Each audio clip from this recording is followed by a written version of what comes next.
My name is Rhyannon Styles. I'm Elle Magazine's transgender columnist.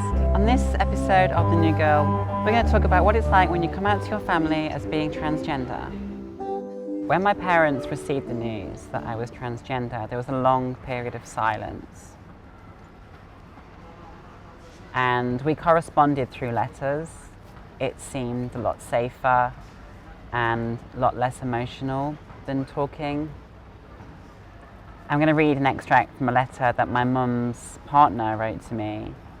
And this was on the 5th of May 2013, so this was 5 months since my mum had the news that I was trans.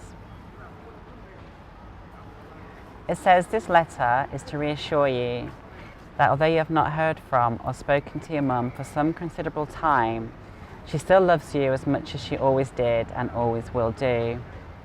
Her dilemma is that she cannot come to terms with your change of identity, no matter how much she tries. You are, in your mum's eyes, Ryan. Ryan, the baby boy she brought into this world and whom she watched grow up and developed into a son she felt so proud of. Now in her mind, that person, that son, no longer exists." I also received a letter from my father later on in 2013 explaining why it had taken him a long time to come to terms with my new gender identity. I'm going to read you an extract from the letter that he wrote to me. "I'm sorry Christmas 2012 was difficult for you. And yes, you did cause us some concern.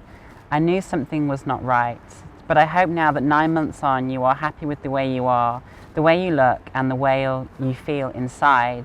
If being a woman is right for you, then you have the rest of your life ahead of you as Rhiannon. But for us, we have lost Ryan. And it is difficult to accept this. We know that you are alive and hopefully happy, but it will never be the same again. This is a life-changing experience for us as it is you. I have looked back over many photographs, thought about the times together, your behaviour, characteristics, persona, and I can see no gender issues emerging. It is obviously much deeper, a depth you will never understand and appreciate. I think of you most days, wondering how your life has changed. I miss the calls I made just to know that you are okay. I question how you can go around your daily life as a woman, the problems it will bring. I truly hope it brings fulfillment to you. It's taken a long time to rebuild those bridges with my family.